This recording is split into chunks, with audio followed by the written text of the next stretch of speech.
The biggest thing would be to just go out there and do it.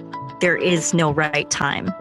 And I found myself in different projects we were launching, just waiting for the right moment and all the things to align. And I realized there is no perfect moment. So use what you have and make that work and go after it.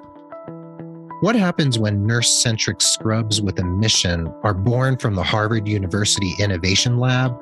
Let's talk all about it with Moxie Scrubs CEO and founder Alicia Tulsee right here on episode 361 of The Nurse Keith Show. Hey there, this is Nurse Keith. This podcast is always about you, your personal professional development, your career, and the healthcare system as a whole.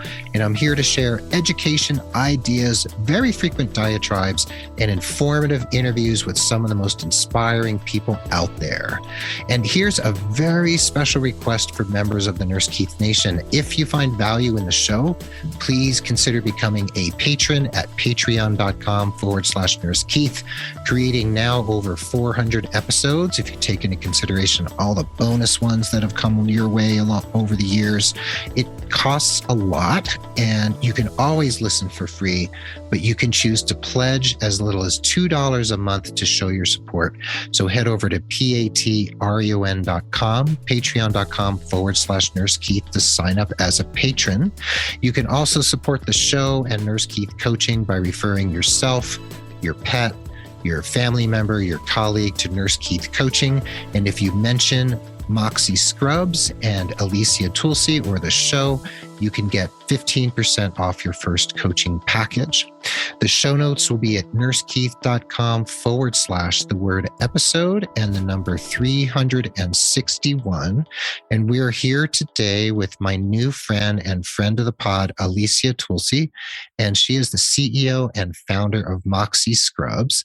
And Alicia, I'm so glad you're here. And the first question I really want to ask you is, what inspired you, or who inspired you to start a scrub company as a non-nurse? You know, it was the nurses who cared for my loved ones growing up. My aunt was really unwell, my father as well. And I was just in awe of the way nurses took care of us and just made us at ease. So I was so impressed with nurses in general, and this being their career, and just how giving and caring this profession is. And when you were observing nurses, was there something other than their caring that you observed? Were there other characteristics or traits that you found really inspiring? Well, that leads into why I actually named the company Moxie Scrubs. Oh, go for it. So when I looked at these nurses, I really saw that they advocate for their patients. You know, they're the liaison between the patient and their families, the patient and the doctor and the families, and they play this really integral role in caregiving. Not to mention that within the first 5 minutes of the nurse walking into the room, they put you at ease. They create this trust. And I said, you know, first of all, how come no one was looking at nurses? Why was there not a nurse first brand before us? That really surprised me. And when I learned that, I said, I'm going to create a brand for nurses. This is an amazing demographic, and they have Moxie. You know, so for those of you who don't know what Moxie means, you know, us here in New England, Moxie means force of character, determination, grit. I said, nurses are all of those things. So I named the company Moxie Scrubs.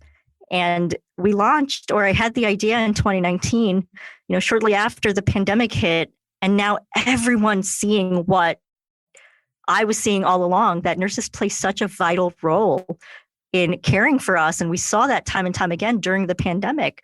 A lot of nurses even lost their lives helping us on the front lines. I think more than anybody else, nurses embody Moxie, and our mission is to enhance the Moxie in nurses. That's great. And I mean, it's better than calling it like gritty scrubs, because you'd picture like scrubs with like sandpaper on the inside, you know, wouldn't really work very well. So I think Moxie's definitely yeah, a lot more comfortable than grittiness.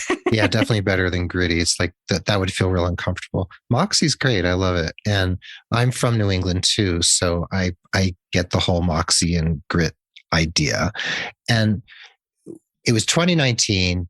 You launched this right before the pandemic. We had no idea what was going to be coming. And lo and behold, it was like this incredible moment in history, the first time in a century where we've been put up against a wall like this by a public health disaster of such proportions. And you were focusing on nurses, which is pretty amazing timing on your part.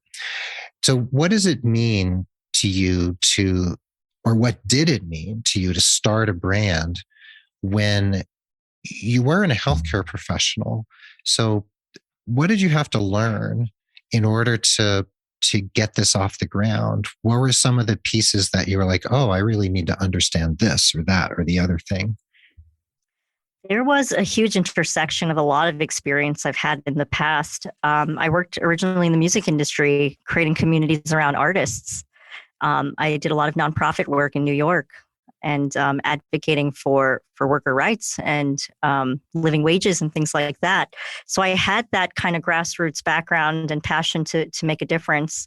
What really struck me with nurses, again, was that personal experience with the care that nurses give time and time again, that I just saw with my own loved ones. But diving into the numbers even further, I just really saw nurses. Now everyone's saying it, the unsung heroes of healthcare, but I saw that before the pandemic. It didn't take a pandemic for me to realize that. And nurses are the largest segment of the healthcare workforce. There's a global deficit in nursing today. There's a 30% increase in nursing school admissions in the UK. In the US, that number is 18%. It's huge. I just couldn't believe no one was looking at them before. And now more than ever, they're such an important, vital role of American healthcare. Mm-hmm. Yeah, and they've been up against the wall for a couple of years now, especially. And I hear from them every day. So there's definitely, there are big struggles happening out there. Yeah.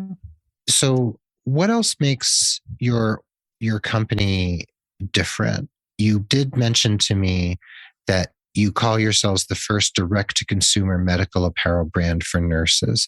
What does that really mean? And how do you define, the mission underneath the brand at this point? The mission has always been clear from day one, is to enhance, inspire, and empower the Moxie in every nurse. How are we different is exactly in the ways that we are doing that. We have great product. We have IP that's patent pending around the construction of the garment that makes our scrubs, we say, the most comfortable scrubs for long shifts. And we have a return rate from our customers that proves that. It's about 1% of our products get returned.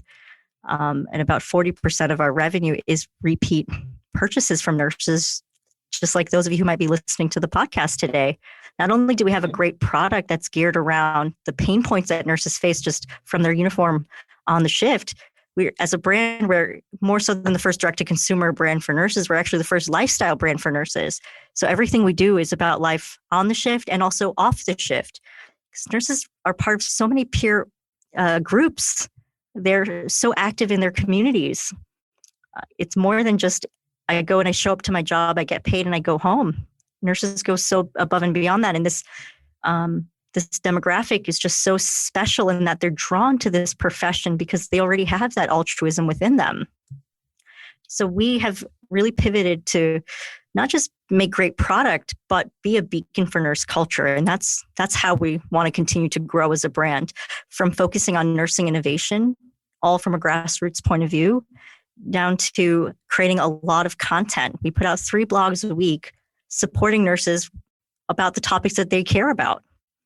I don't see any other brand really doing that and focusing on the nurse holistically from that point of view.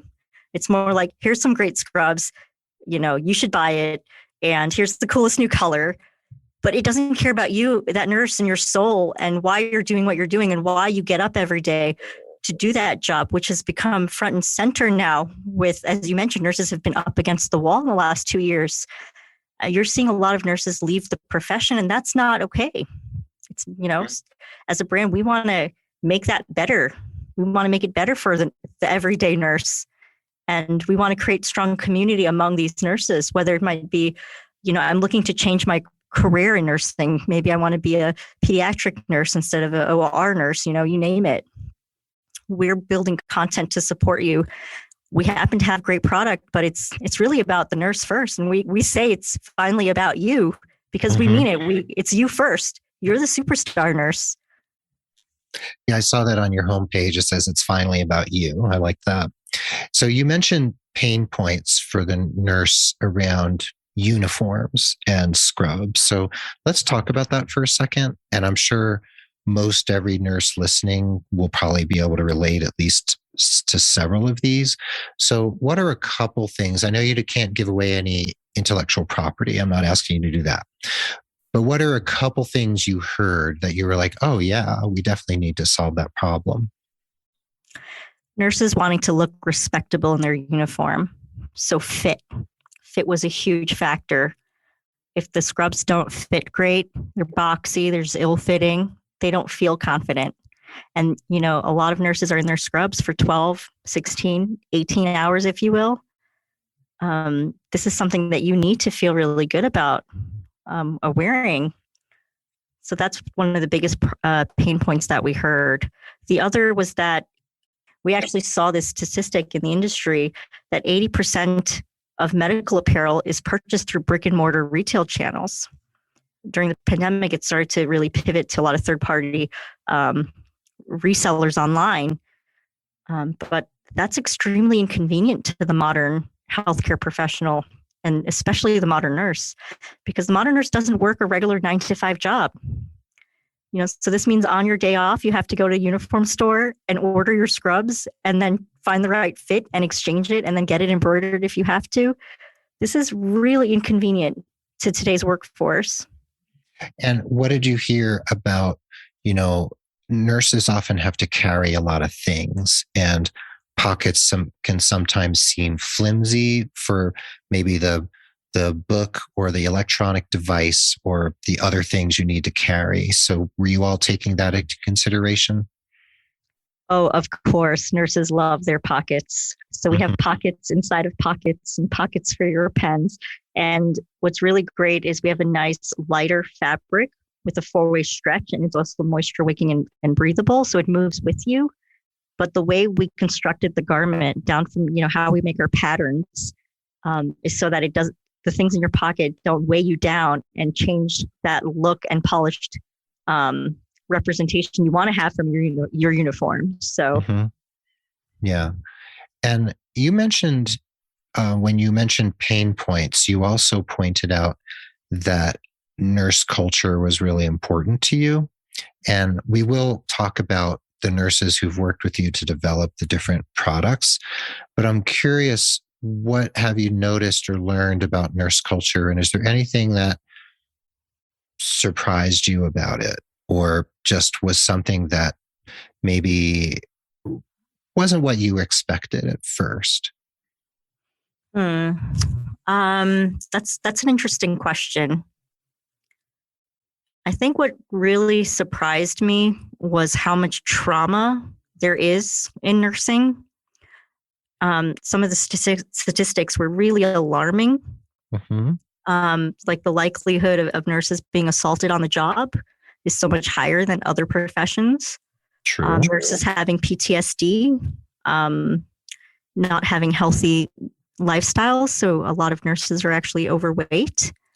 And, I really say this all the time, that the well-being of our nurses is the well-being of our people. And how can we as a people be healthy if our caregivers are not? And again, during the pandemic, it really highlighted all of these issues, and I was just alarmed to see that. And that only just fueled the fire under me to continue to grow this brand and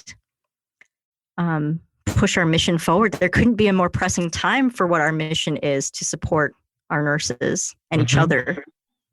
Yeah. And have you heard from organizations that you're partnering with about what your brand is doing and how you can help? Because I know you're partnering with the American Nurses Association and your other organizations. So what are those partnerships like, and what are you learning from that aspect of the culture of the profession?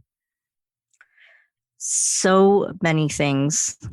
It's just no 2 days are the same as we tackle this and start working together with our partners. Um, a lot of alignment in our goals and wanting to support nurses. Obviously, execution has been tough, especially with the pandemic and just how disruptive it's been.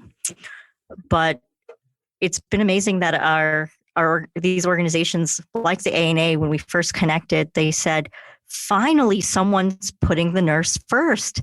And I said, exactly, that is what we're trying to do. And it kind of leading with our mission first made it kind of just so synergistic to build these partnerships with all of these associations. Most recently, we just started partnering with Show Me Your Stethoscope. Mm-hmm. There's 650,000 nurses in this group, and they're so active and they support each other. When one nurse posts, I had a really bad day, my patient coded, or this happened, and just the outpouring of support really just moves me. Mm-hmm. That's a great organization. I spoke at one of I think it was their second year that they had a rally in front of the Capitol in Washington, D.C. And I was really honored to speak at that event. And they're really awesome people who, that whole movement was born out of this moment on The View, and that was really interesting for this explosion online to be born out of a morning talk show. There was a very interesting passage for nurses a few years ago. Mm-hmm. Yeah, they're amazing. And, over the holiday, we gave away 100 gifts every single day to the community. And it was Operation, Holiday Joy and Operation Christmas Joy. And so many nurses just reached out and said, I was having such a bad week, but the fact that this showed up in my mailbox was just amazing. And that was just one way, again, from a grassroots point of view, making a difference in each individual nurse that we connect with. Mm-hmm. Down to bigger initiatives. Keith, we had talked about nursing innovation and us trying to set up a kind of scholarship to foster and help these nurses do this type of work, because nurses are at every single touch point of the healthcare system. When you want to talk about healthcare and care innovation, you have to look at the nurse. There's so many problems that these nurses are solving all the time. I mean, nurses are MacGyvers. That's very true. So I want to really foster that and make every generation to come in nursing better. Continue that work that Florence Nightingale started. Mm-hmm. Yeah, that's great. Those are great things. And putting Florence Nightingale and MacGyver in the same paragraph or same sentence is a really interesting juxtaposition. But I think she would appreciate the metaphor for sure. We could catch her up on what MacGyvering means. I happen to know the person who invented the MacGyver character and wrote the first movie and the series. He lives here in Santa Fe. So he created the actual, what is a MacGyver? It's like he was the person who created it. It's just an interesting thing. You meet interesting people here. Anyway, amazing. Speaking of innovation, when we come back from the break, what I want to do is I want to talk about the Harvard University Innovation Lab and how and why you're involved in that, because many nurses are interested in innovation, and there's lots of different ways that comes to bear on a day-to-day basis, whether it's, innovating at the bedside with some sort of MacGyver technique, right? Or it's nurses who are actually involved in some innovation lab like the one at Harvard or the one at Ohio State, and actually creating apps and creating products and things like that. I want to talk a little bit about you and your history and what got you to where you are. You mentioned the music industry, so I'd just like to touch on that a little bit. And then I have some questions for you that I want to run by you that are just sort of about ways in which you think. And I'm trying out it's sort of a beta version of these new questions I want to start asking every guest on the show. So you're going to be my beta tester. So you up for that? I'm up for being your guinea pig. All right. That's great. All right. So hang out here with us. We will be right back for the second half of episode 361 of the Nurse Keith Show with Alicia Tulsee of Moxie Scrubs. So now we're going to take a pause for the cause for just a moment. Please consider becoming a patron of the Nurse Keith Show, just like other awesome listeners who value the show so much that they want to give just a little bit each month to support the work we're doing here. When you pledge, you not only get the satisfaction of helping produce and support the Nurse Keith Show, you also get some pretty cool premiums and gifts from yours truly. Just head over to patreon.com/Nurse Keith to read all about it. That's patreon.com/Nurse Keith. And if you know someone who could benefit from career coaching with me, please consider referring them. And if they become a paying client, you'll receive credit for an hour of coaching with me, and there's no expiration date on that credit, so you can keep it in your back pocket until you need it most. And remember that you can refer as many people as you like and continue to earn those coaching credits. What an incredible deal. And please head over to nursekeith.com and sign up for my newsletter, which comes out regularly and brings you supportive messages, updates from my blog and my podcast, resources, and all sorts of other stuff. Remember, nursekeith.com, sign up for that newsletter, and you'll also get a free download from me as my gift to you. Anyway, those are my sincere asks today. So now, let's dig back into today's topic without further ado. And welcome back to the second half of the episode. Remember, the show notes where you can learn all about Moxie Scrubs and Alicia Tulsee will be at nursekeith.com/episode and the number 361. We're here again with friend of the pod and my new friend, Alicia Tulsee. And Alicia, right before the break, we were talking about innovation and we're talking about MacGyver. Just that was a little aside. And innovation is really big in nursing. There are some leaders in the nursing community out there who are very much out front and center when it comes to innovation. There's Marian Leary down at University of Pennsylvania. She has a great podcast called Amplify Nursing, which is on the Healthcare Podcast Network, just like I am. There's Tim Raderstorff at Ohio State. There's Bonnie Clipper, who is actually Dr. Bonnie Clipper, the #1 nurse influencer on LinkedIn. There's lots and lots of nurse innovators. There's SUNCL, the Society of Nurse Scientists, Innovators, Entrepreneurs, and Leaders. And then there's the National Nurses and Business Association, of which I'm on the board. So there's lots of nurses innovating. However, the Harvard Innovation Lab is new to me for some reason. It hadn't crossed my consciousness. So what is the Harvard Innovation Lab and what brought you to this space of innovation? Yeah, the Harvard Innovation Lab is an amazing incubator community where all the ventures are led by current Harvard students or Harvard alumni. So in my very non-traditional life career path, I went back to school and got accepted into Harvard and did a degree in economics. So again, when I was really looking at nurses, the Harvard Innovation Lab does not take any equity or do the founders have to pay any fees. And what they do is they find these really meaningful startups that they leverage the entire Harvard community globally to support these companies and their missions. So we were lucky to get into the LLX Geo program, which stands for Launch Lab X. And it means ventures that are really coming to disrupt the status quo in their industry. And that's what we set out to do in nursing. So Harvard said, this is amazing. Let's see what we can do to support you. A lot of our investors are from Harvard Business School, for example. Especially during the pandemic, so many people have these meaningful stories and connections with just all these different nurses that have been on the front lines. So it became a really meaningful mission that they've supported us. So we were actually the largest investment that the HBS Alumni Angel Group made last year. Congratulations. Thank you.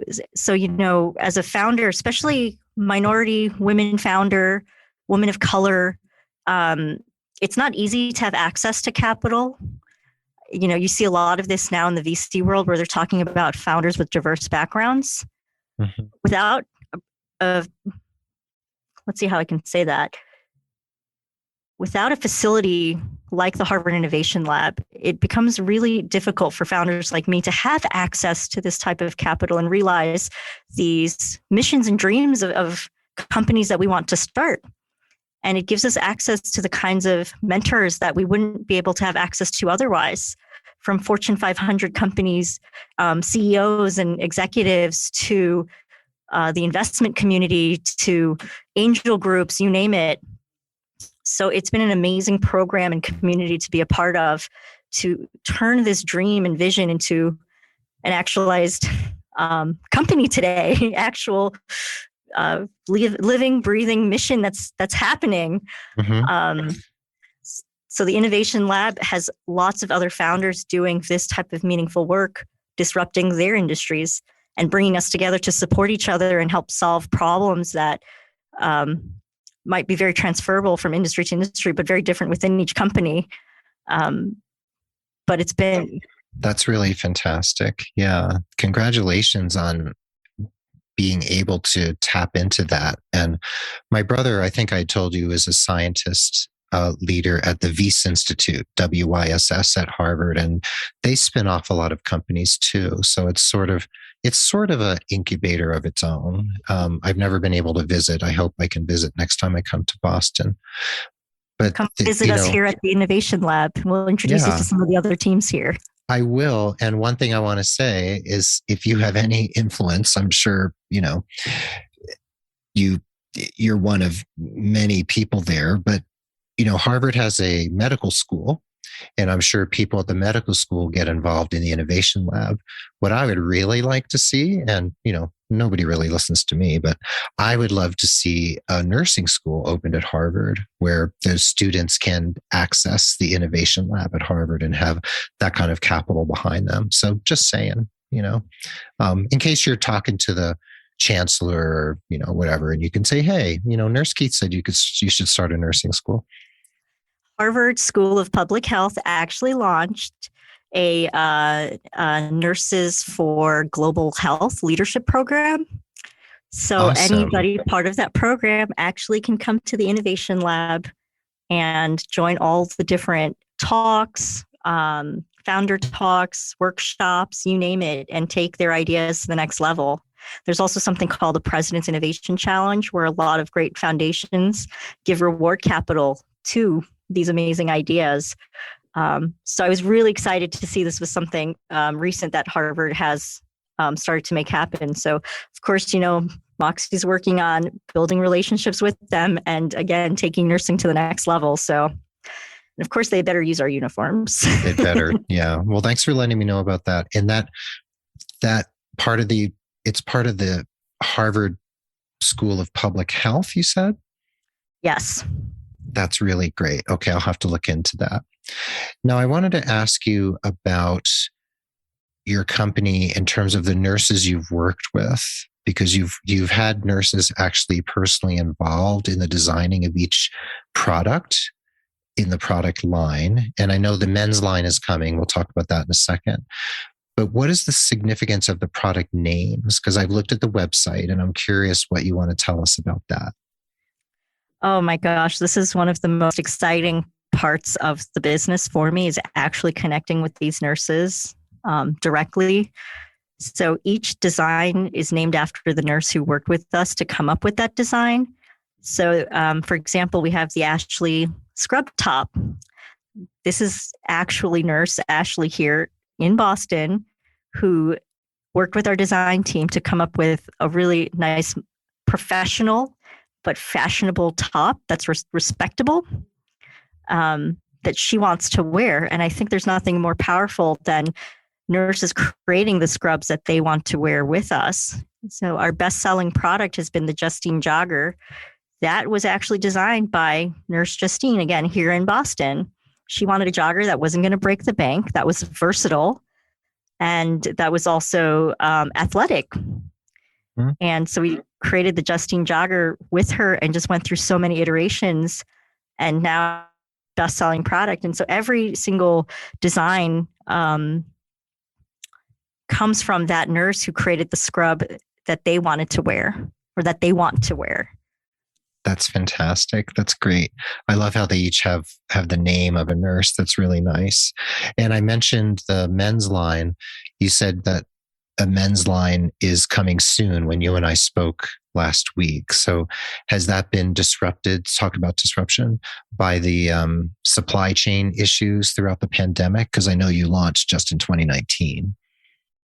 Yeah, so we actually went into the marketplace in March of last year, 2021. So not even a year now.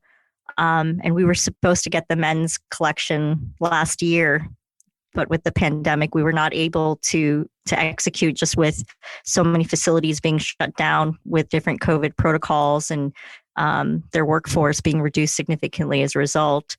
Mm-hmm. So it's been tricky, especially as a new company where we're not producing large size runs of each design just yet. So getting our orders in the queue and competing with other things that these factories and suppliers are manufacturing has been really tricky because everybody is backed up. So we're really excited to finally execute the men's collection this year. Hopefully in about 6 months, it'll be in the marketplace. We have some amazing nurses that are, men have Moxie too. Mm-hmm. But I know, Keith, we were talking about the Keith's design. So, oh my gosh. We'll have to talk. So let's make that happen. But nurses like you, what's the product? What do you want to wear? Interestingly enough, a lot of our male nurses have requested belt buckle loops. So I thought that was really interesting instead of the drawstring. So we'll see what happens. We'll continue to work with other and male nurses and get their feedback. But that's an interesting one. Yeah, that would be innovative and different. So yeah, we'll have to see how those develop. So along the way, as you've worked through all of your different pain points as a company, right? And you've been learning about nursing, you've been learning about healthcare.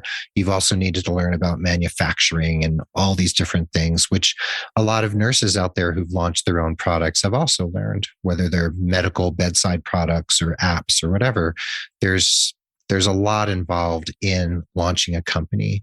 What would you say to a nurse out there who has an idea to bring some sort of product to market, whether it's a digital product or it's an actual physical product? What are some caveats you would say from your experience? Like, please learn from my mistake. The biggest thing would be to just go out there and do it. Mm-hmm. There is no right time.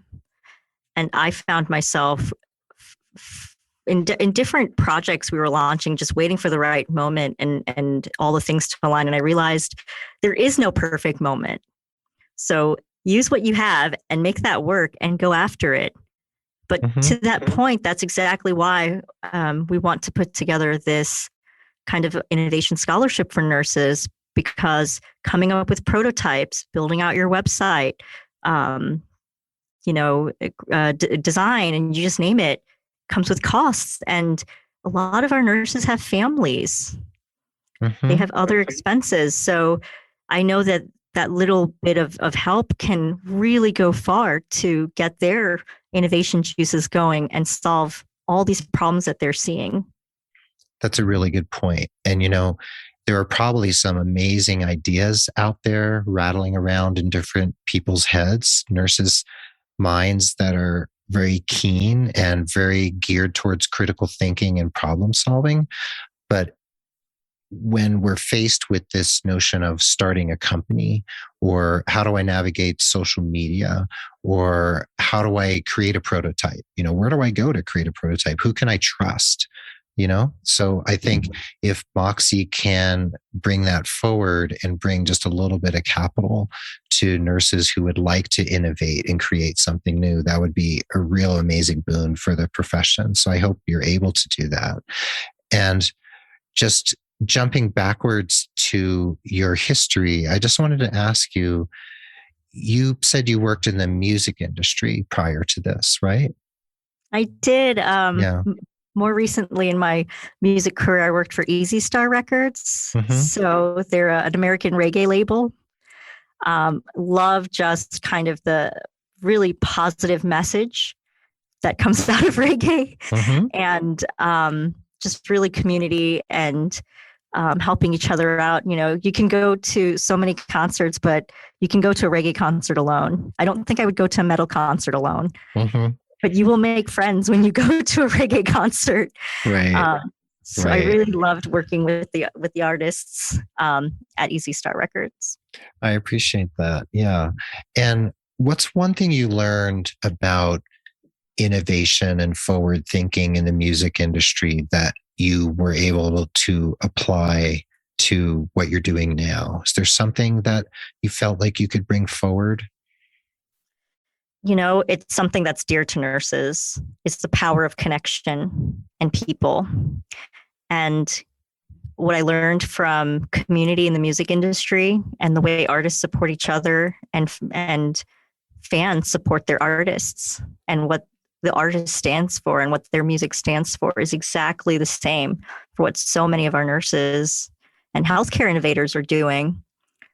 So that definitely is not different at all. That heart, that human beings across the board have very similar motivations, and that could not be clearer to me from the arts to then to business. I appreciate that. Yeah, I appreciate that a lot. Now, as we wind down, there's a lot more to talk about, but I want to ask you a few questions that I told you I'm beta testing to ask my each guest that comes on the show. And I'm actually inspired by Alan Alda, by his podcast, Clear and Vivid. And he has a set of questions about communication that he asks all his guests. And I'm often very surprised by the differences in their answers. So I want to beta test these on you and see what you think of these questions. So the first question I have for you is, how do you define success? Oh, gosh. Success for me might not be the same for everyone, but it's the alignment of that joy that you feel getting up in the morning and doing what sparks that joy for you. I think that is career success. Financial success is having the financial freedom to pursue what brings you joy. And wellness and healthy success is when you have the alignment of that. Your mind-body connection is healthy. And so success for me is the alignment of living your life in a way that all of these areas are in harmony with each other. Nice one. Wow. You're going to be a tough act to follow on that question. Okay. And how would you describe one person who's inspired you in the course of your life? Oh my goodness. Okay. I'll be a little silly. I'll give you two people. Okay. Professional answer. When I first started this venture, there was a lot I didn't know.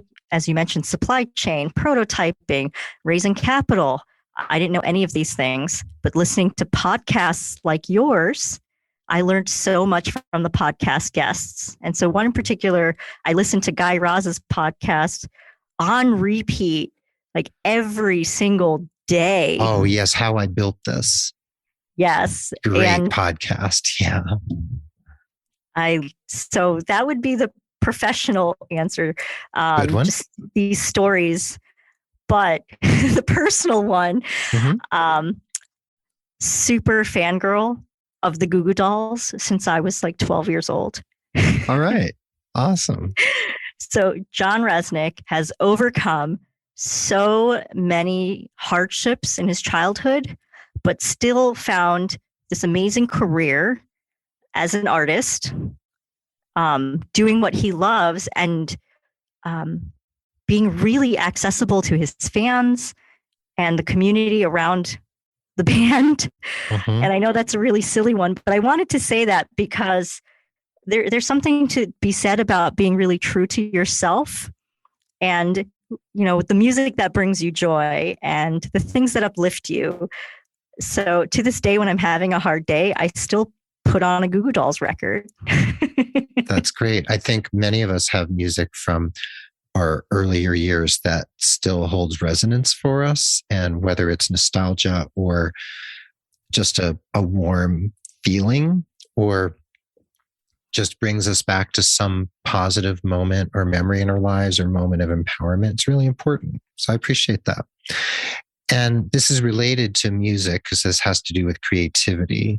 But is there a book or a movie that's had a really major impact on either the way you think or the way you live your life? Oh, that's so interesting. And this says a lot about my personality. So I think this is really telling.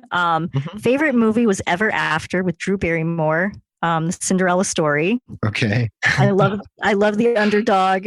I love that version because she rescues herself. And for book, I would have to say The Alchemist. Oh, by Paulo Coelho. Paulo Coelho. Yeah. Good choice. Very good choice. Okay. That's a good one. And here's the last one. You were talking about your younger self because you mentioned the Goo Goo Dolls and Drew Barrymore and, things you liked when you were younger. What's a piece of advice you would give to your 18-year-old self right now?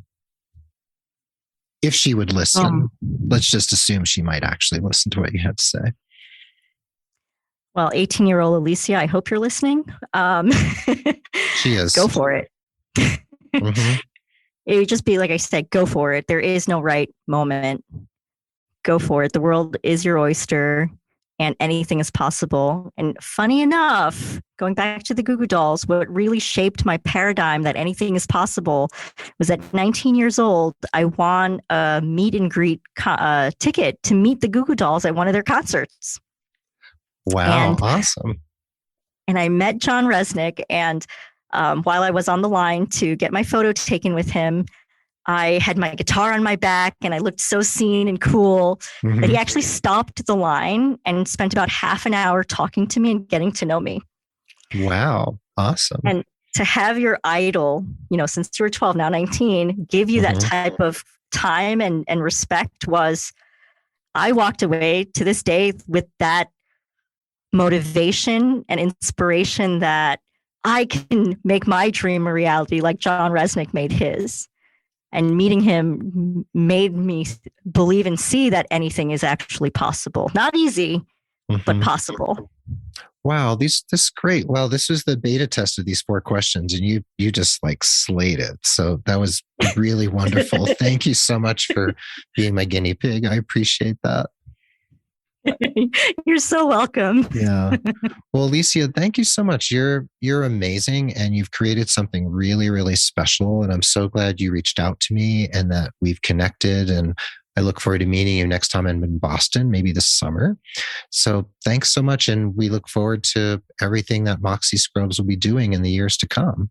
Thank you so much, Keith. It's been a pleasure and an honor to be on your podcast. Well, there you have it. Thanks for listening to this awesome episode of the Nurse Keith Show. Remember, you can learn all about Moxie Scrubs at nursekeith.com/episode and the number 361. You can find Moxie Scrubs at moxiescrubs.com, MOXIESCRUBS.com. They're also on social media, so make sure you find them on Facebook, Instagram, Twitter, and you can also find them on LinkedIn. If you need personalized holistic career coaching, please make sure to look no further than nursekeith.com. Mention Alicia and Moxie Scrubs, and you can get 15% off your first coaching package. And if you would like to support the show, please consider becoming a patron at patreon.com/Nurse Keith. The Nurse Keith Show is a proud member of the Health Podcast Network. over at healthpodcastnetwork.com. We are adroitly produced by Rob Johnston of 520R Podcasting, and Mark Cappy-Speeson is our stalwart social media ringmaster. Before we say goodbye, I'll leave you from this quote, one of my favorite quotes ever, by the musician Robert Fripp. Speaking of musicians, he said, "May my living honor my parents, and may my living repay the debt of my existence." Be well, dig deep, seek joy, keep in touch. This is Nurse Keith saying adios till next time from beautiful and chilly Santa Fe, New Mexico, and Alicia Tulsee saying arrivederci from Boston, Massachusetts. Boston, Massachusetts, home of many members of my family. Thank you, Alicia. Thanks to everyone for listening, and we will catch you on the flip side.